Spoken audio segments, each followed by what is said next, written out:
Hello everybody, and welcome back to the table. Today is going to be a bit of a different episode for a couple of reasons. First, it is just me, Shannon, recording here tonight.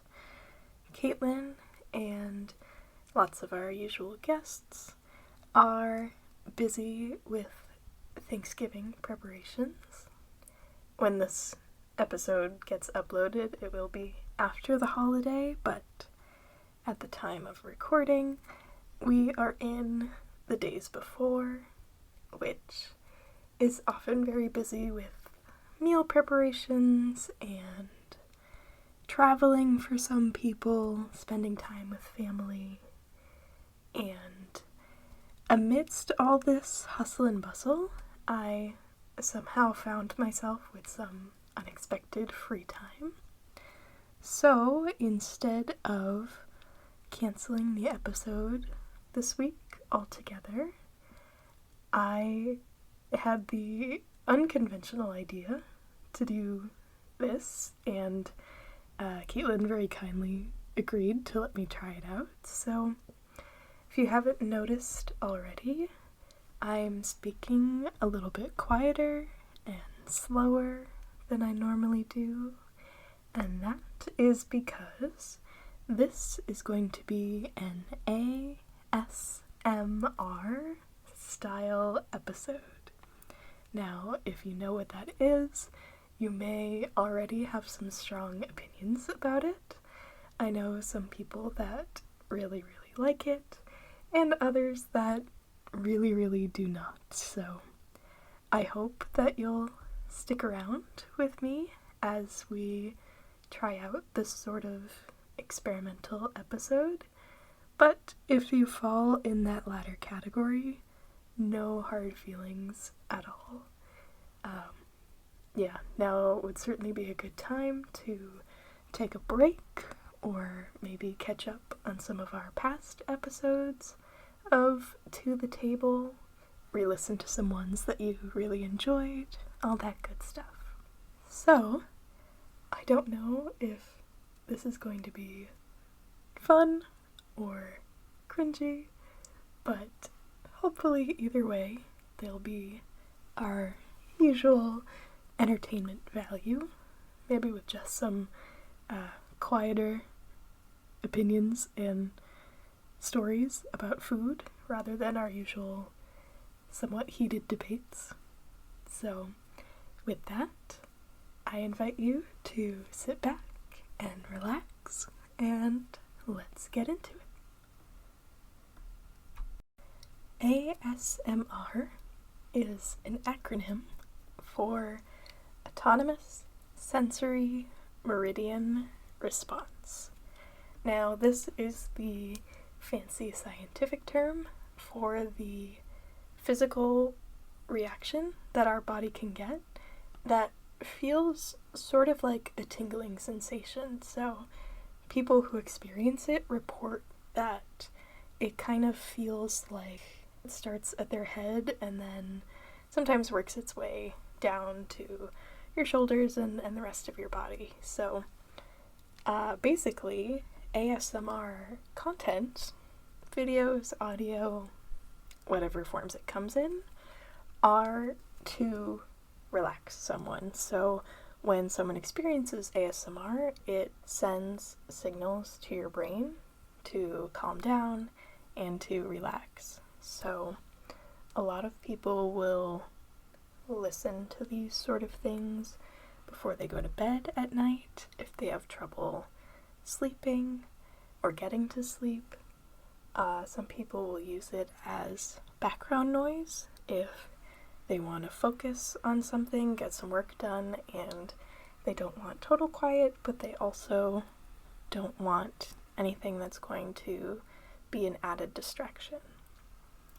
And there's also just, I think, a bit of an entertainment value to it. If just at a random part in your day you want a bit of a break and you don't want to watch or listen to media that is designed to engage you more or energize you, I guess.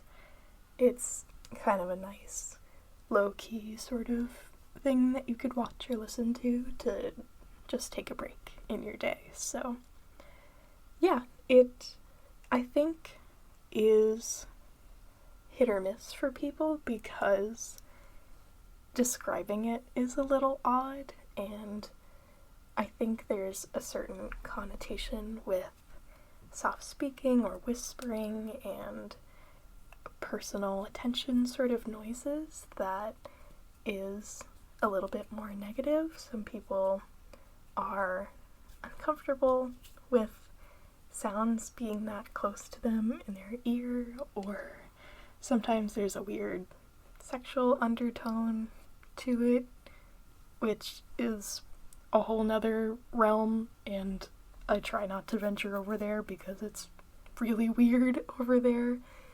But at least for me, I sort of stumbled across it while I was doom scrolling one night before bed. Sometimes I am one of those people that will just sort of keep scrolling and scrolling on my phone, trying to make myself tired instead of actually going to bed right away. So I found a couple of videos, and they were kind of just like nice show and tell things. Like it would be people talking about their day or holding up objects and books and just sort of tracing the labels and talking to you about it. And I don't know, I think it's kind of fun. It's interesting to see what ideas people come up with, because it's certainly a very unique genre of content. And I finally, watched enough of them and got a sense of how this style is performed that I was like, you know what? I could do that for sure. Totally. And when no one else was available for this episode, I was like, you know what? Now's the time. Let's try it out. And here we are today. So, I am pretty excited. I just sort of wandered around my house, tapping on random things like a maniac. And I was like, yeah, this is a fun noise. Let's add this. So, I have a few things here. I'm gonna try them out, see if they work. Quick disclaimer, there will not be any eating sounds. I know some people like that, and there's certainly a subgenre of ASMR that's just people eating an ungodly amount of food on camera, but I just personally really strongly dislike those chewing noises. I don't know how anyone finds that relaxing. So while these are all food themed for the podcast, there is no actual food. Okay? Awesome. Alright, so the first thing I have here is a cookbook. It is called Better Homes and Gardens New Cookbook. Now the whole cover looks like a red and white checkered tablecloth, like you might see at one of those mom and pop Italian restaurants. And the New Cookbook title is in big bold letters. It is Times New Roman, I want to say, bold and strong, and in a big navy box right on the front. So this has been in our cabinet for quite some time. Oh my goodness, I just flipped it over. I haven't read the back yet, and it says updated for the 90s. So yeah, to say it's been in our cabinet for a long time is an understatement, I suppose. I'm gonna see if I can find a copyright date. I don't know if it would have it, because it's not a traditional book. I must say it's somewhere. I don't know. Unfortunately, I cannot find it, but that's okay.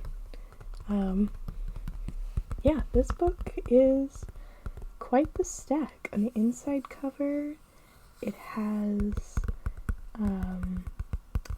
different temperatures to cook your meat at, microwave timing tips, weights and measurements. So 3 teaspoons is equal to 1 tablespoon. 4 tablespoons is equal to half a cup, etc., etc.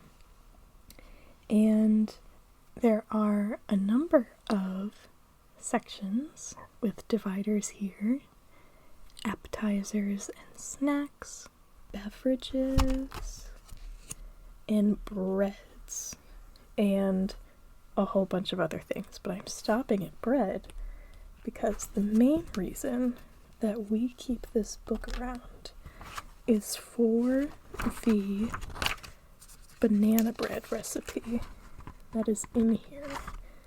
I think we've been using this recipe for as long as I can remember, and it is delightful. Now, I for one don't really like ingredients inside of my banana bread. That sounds so silly. Let's reword that. I don't like chunks of things in my banana bread, you know, like adding chocolate chips or nuts or things like that. I prefer a smoother sort of one. So even though this calls for chopped nuts, I don't put it in, and my mom doesn't put it in. We just like to have it nice and smooth. We like to bake it in a bundt pan, so it looks very fancy as well when you are presenting it to someone or cutting slices of it, which is always very fun. But I found it, so banana bread on page 56. It is the first entry under quick breads.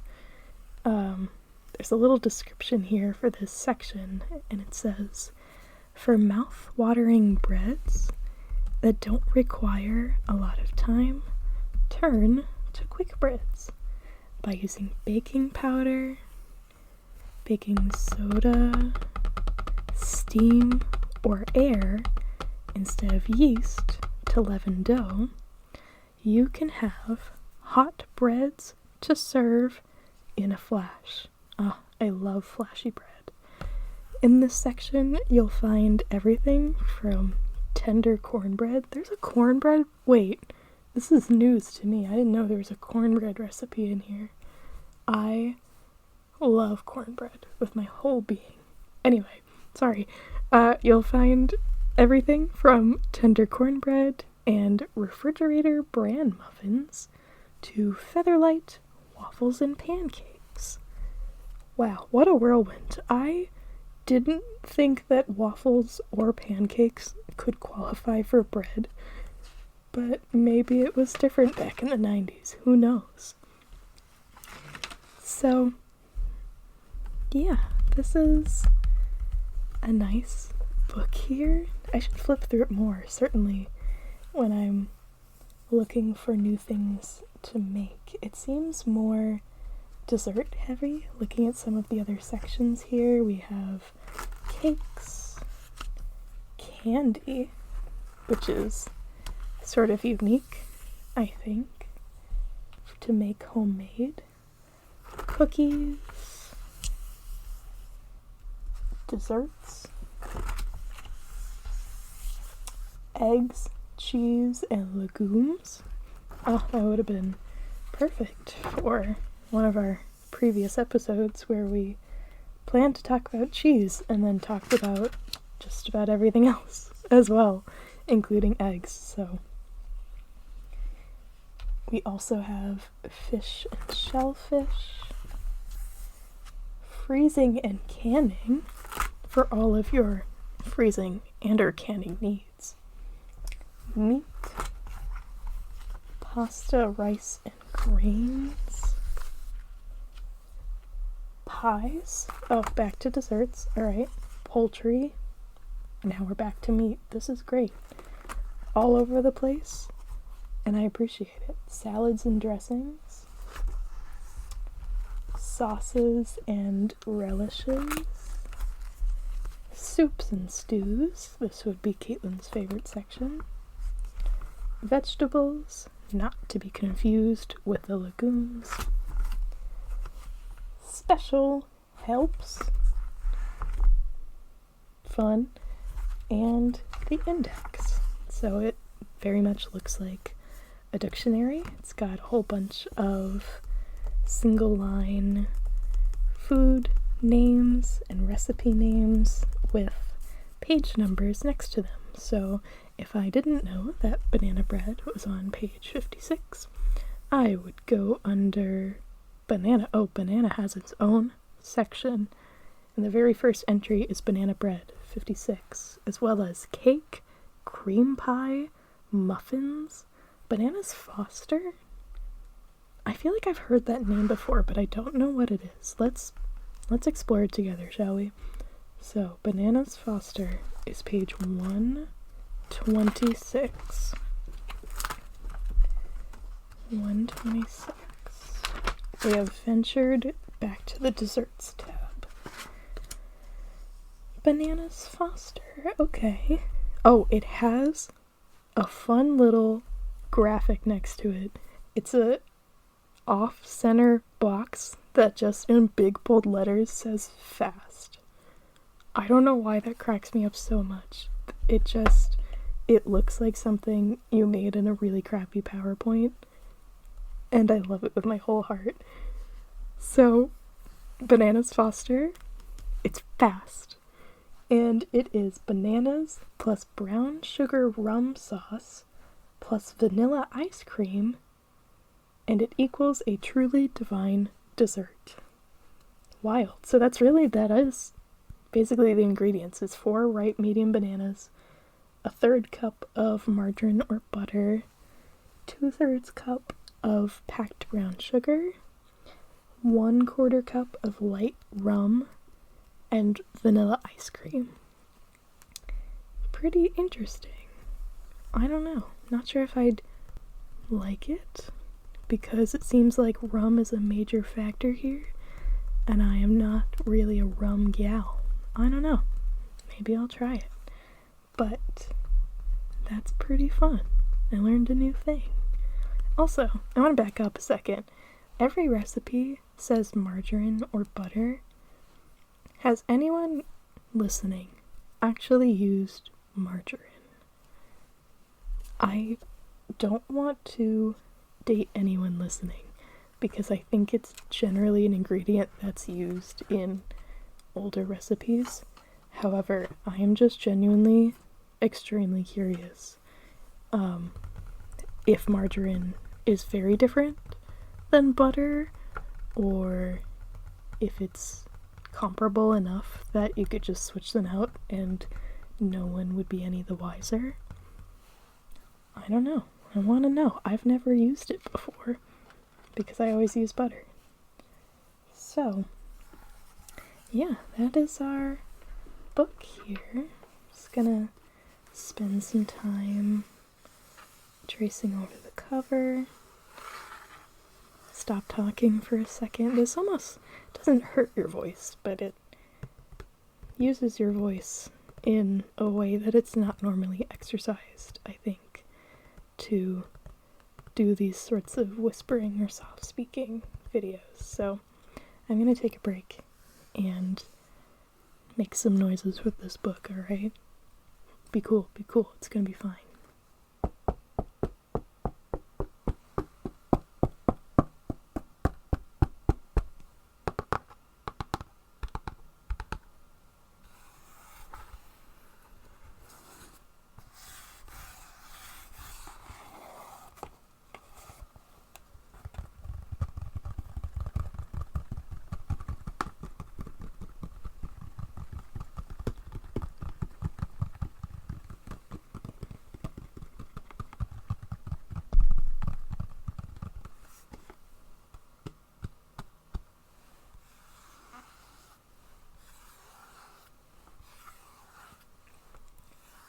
tracing the lines of the tablecloth.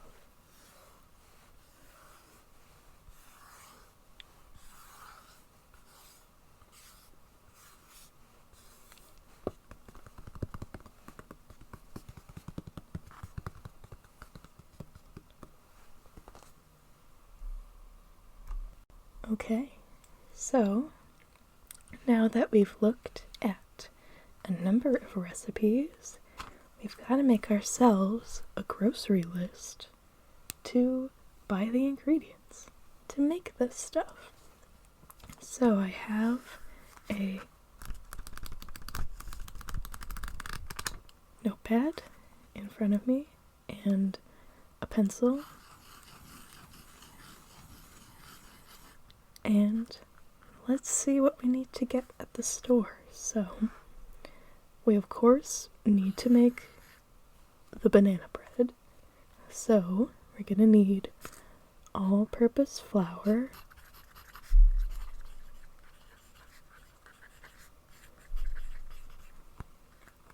sugar, baking powder,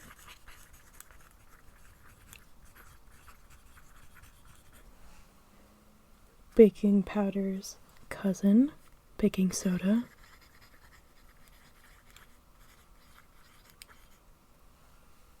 the salty cousin, salt, ripe bananas,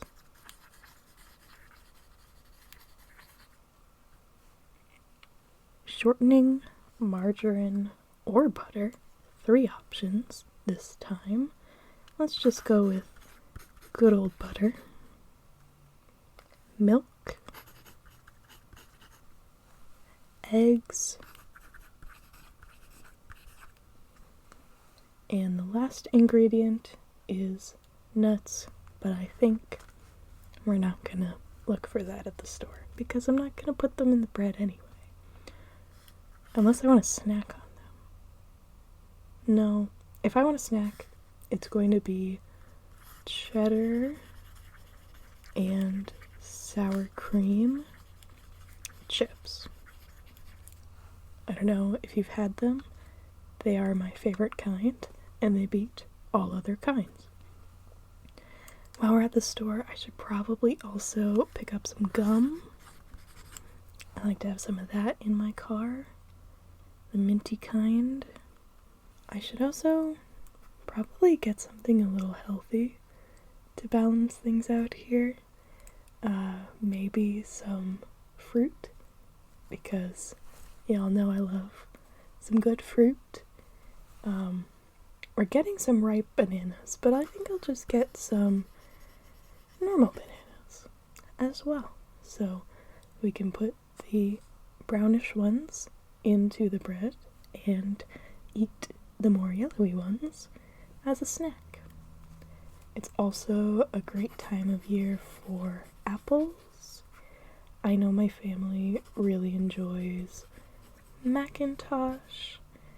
I tend to like the crunchier sort of ones, like a Golden Delicious or something like that. Okay, so we have a crunchy, salty option with the chips. We have a healthy option with the fruit. And the banana bread is the sweet. But what if we want a sweet while it's still in the oven? I think, just to be on the safe side, let's get chocolate too, shall we? White chocolate for Peter. Milk chocolate for myself, Susritha, and Peter also, I think, said he liked that. And dark chocolate for just about everyone else. We could also stop by the store next door and grab a movie to watch. Aha! Who am I kidding? Is this the 90s? We might be making a recipe from the 90s, but we are going on Netflix. from the comfort of our couch because we live in the future. So, I think that about covers it. We've got flour and sugar, baking powder, baking soda, salt, banana, butter, milk, eggs, chocolate, snacks, chips. Am I missing anything? Oh, I know what I'm missing. Popcorn.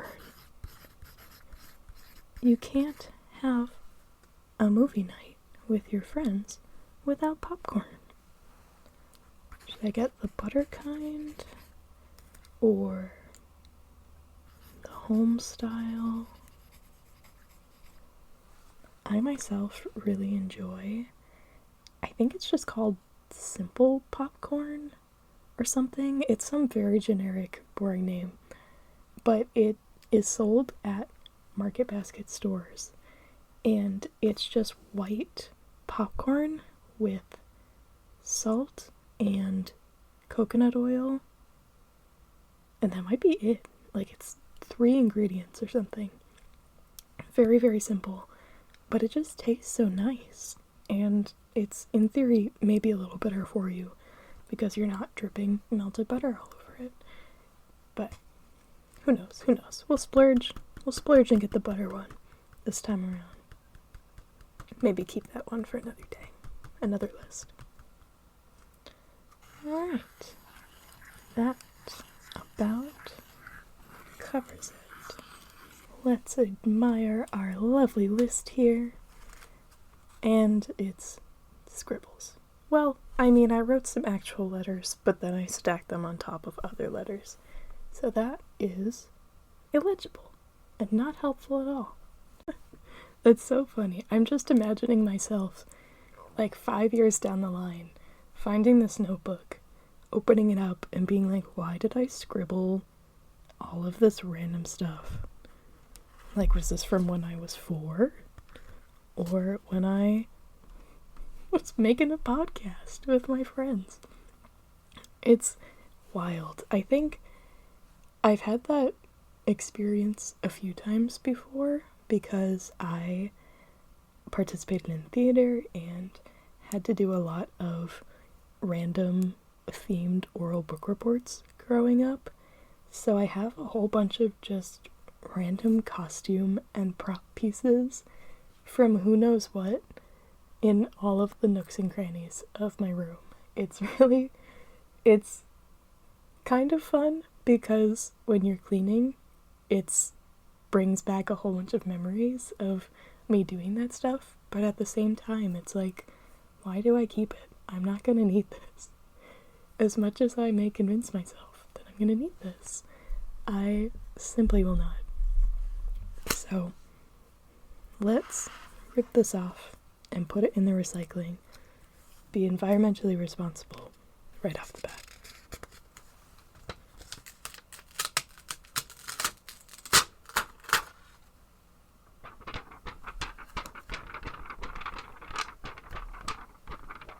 And in the recycling.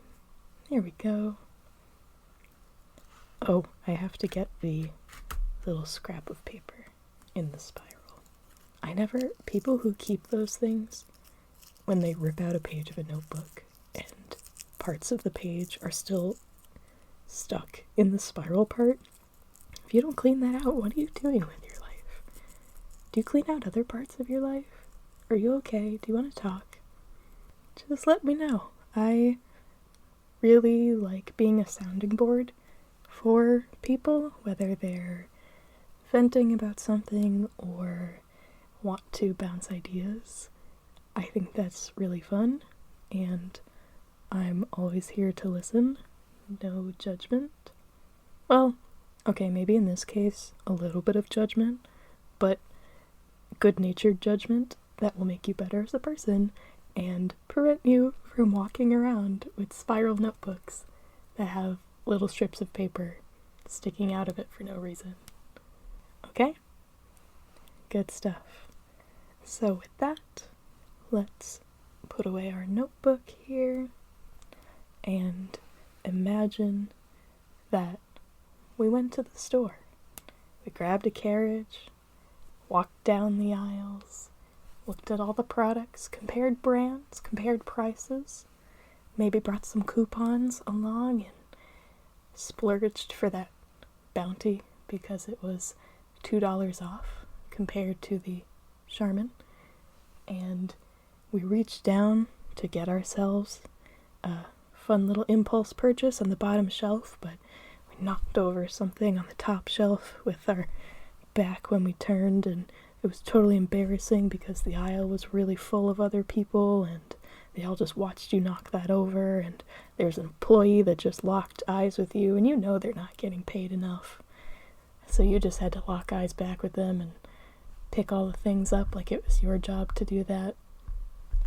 So you put all the things back, but you got the thing you wanted, and you put it in the cart, and you went through the checkout, and now we're back home.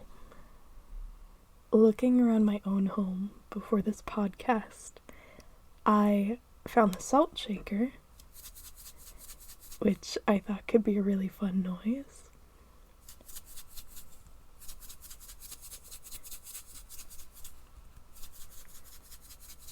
It certainly is. It sounds like a quiet maraca, but as I was going back upstairs to my room where I record, I passed by this little play kitchen that we still have, and I noticed that it had this little baby salt shaker in it, and it makes noise too.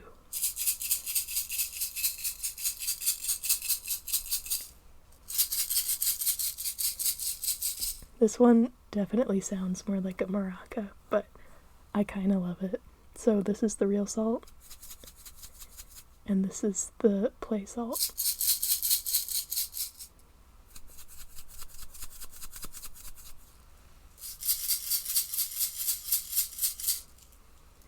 It's so funny that we still have that play kitchen because I am the youngest in my immediate family, and I've graduated college. Like, it's not like this is getting used on the daily, but my mom is just such a wonderful host that she's always like, what if we have little children over? You know, because I do have some younger cousins and second cousins and things like that, and even though we don't see them as often, she's always like, I mean, we might as well hang on to it so they have something to do when they're here, which I really love. So I think as long as we're continuing to have people over, we'll hang on to it.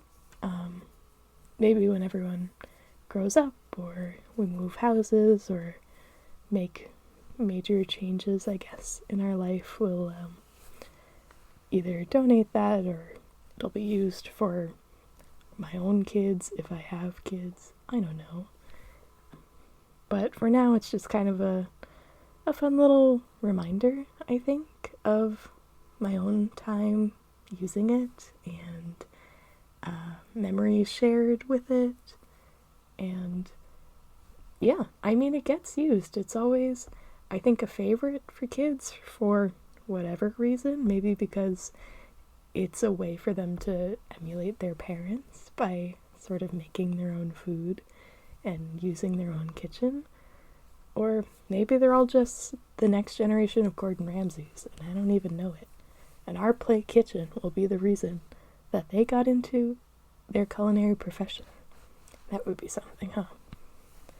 But for now, it's just for play. And I'm gonna play more with this salt.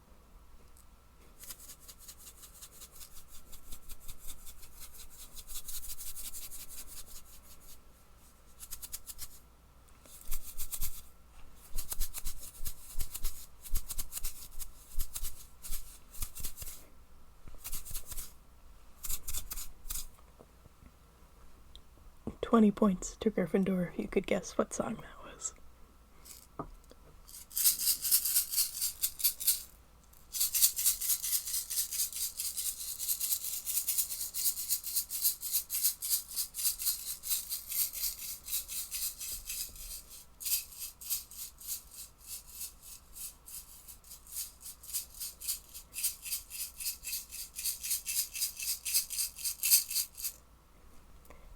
after all that salt, I'm sure you're thirsty. I'm thirsty. Are you thirsty? Let's get a drink. Beside me, I have a mug.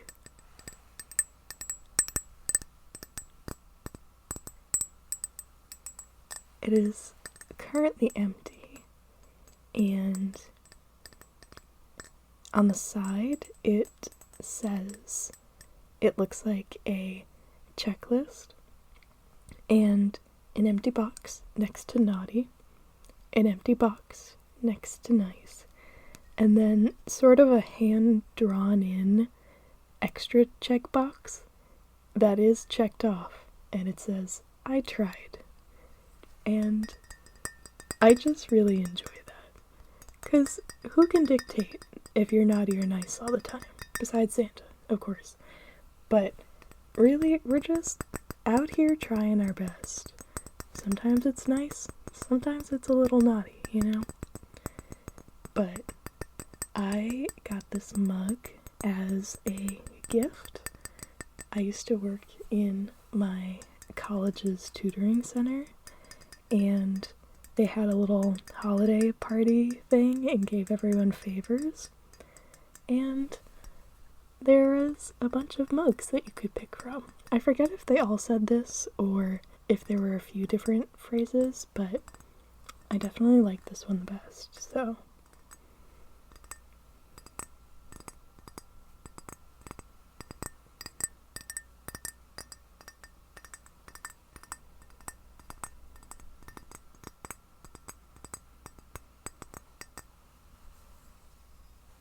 I also have a water bottle.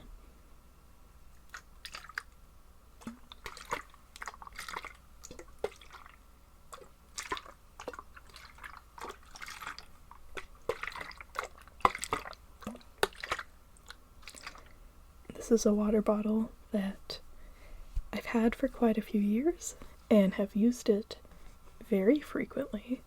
I bring it with me when I'm bringing water to places.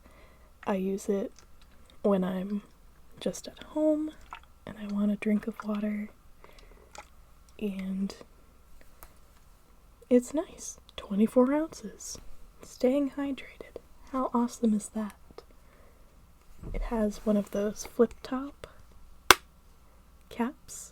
Oh, that's an atrocious noise. I'm so sorry if that was aggressive. I just looked at the waveform, and it's a huge spike right when I clicked that. Anywho, it's a good water bottle. Gotten me through a lot. One of those emotional support water bottles, you know, something to hang on to when you don't know what to do with your arms, or something to drink out of when there's an awkward pause in the conversation. That kind of water bottle. Friendly reminder also to wash your own emotional support water bottle if you have one of those. I think they get a lot of love and not enough washing. This is a PSA for myself as well. It's one of those things that I use every day, and I don't think to empty it and throw it in the sink every now and again. So make sure you do that, people. But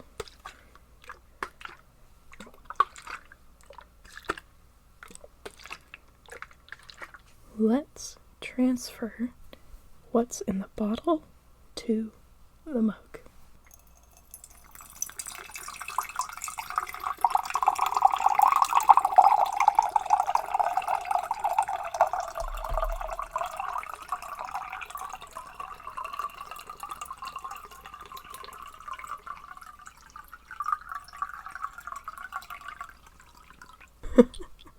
Did that just sound like someone peeing?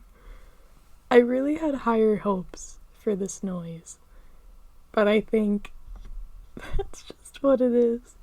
That's kind of hilarious. Oh man. Well, I mean, there you have it, folks. Trying out ASMR. What a fun time we're having. That's so silly. Well, now I have water in this mug, so I am going to enjoy it from there for the rest of the night. Excellent. Alright. we are on to our final object. This is another book, and this is very special because it is Katelynn's book. This is Simmer, the book before the cookbook, a guide full of culinary building blocks to satisfy your appetite. I think she doesn't know that I have included this in this episode, but as I was looking around for things to include, I was like, this is perfect product placement.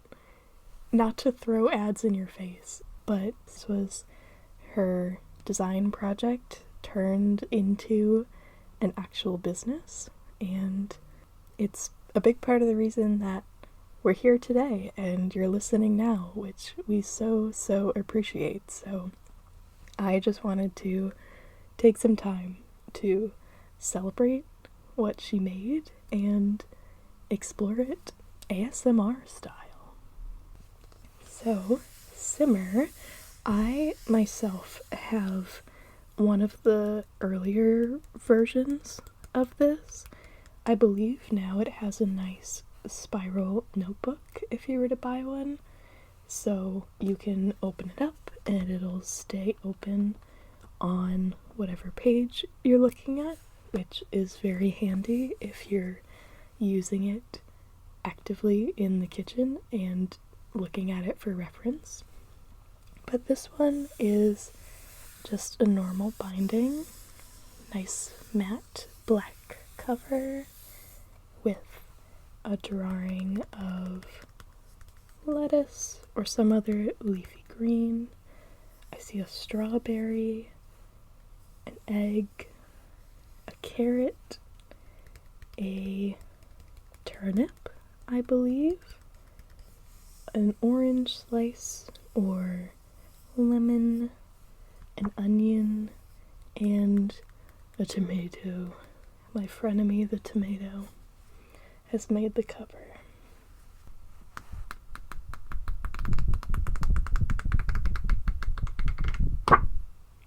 Simmer is the book before the cookbook.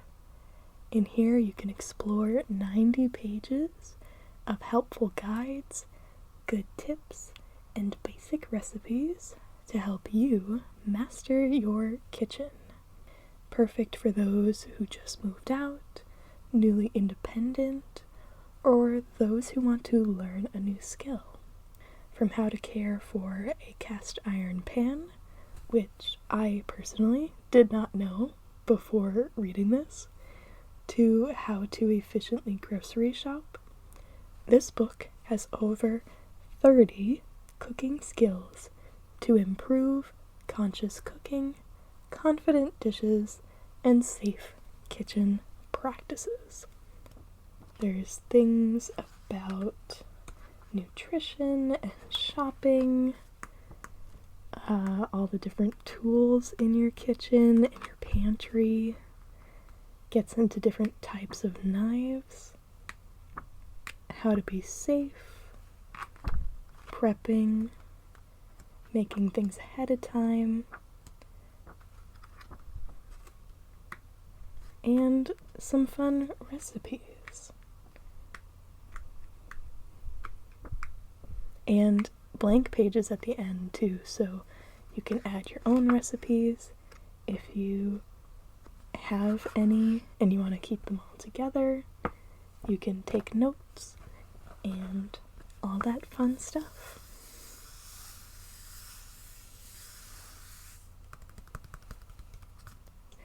If you know nothing about the kitchen or cooking and you find yourself in a situation now where you have to prepare meals on a regular basis, or even not on a regular basis, if you just want to try making meals, I think a book like this is certainly a great place to start. It doesn't jump in just assuming that you know how to julienne a carrot, or how to saute an onion, or boil water even, you know? It's like a friend talking to you, explaining how to navigate your kitchen and and get better at your cooking skills. So, and that is Simmer. SIMMER.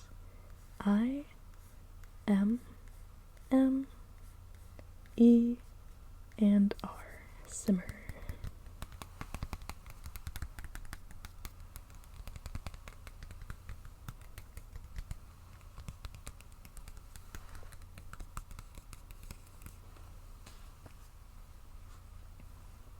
And if you're interested, it is available at simmercookbook.square.site. So go ahead and check it out, and check out the other things on there.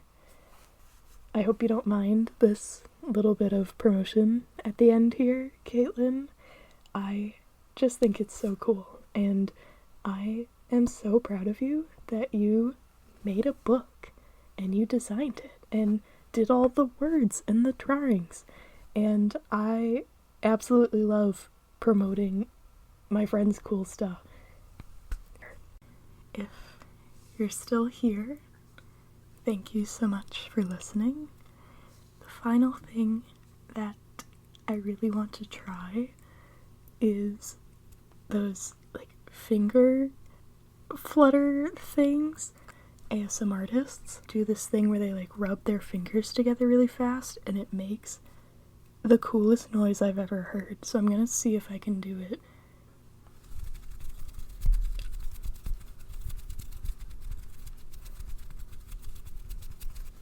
Oh, it kind of hurts your fingers after a while. Thank you so much for joining me for this episode.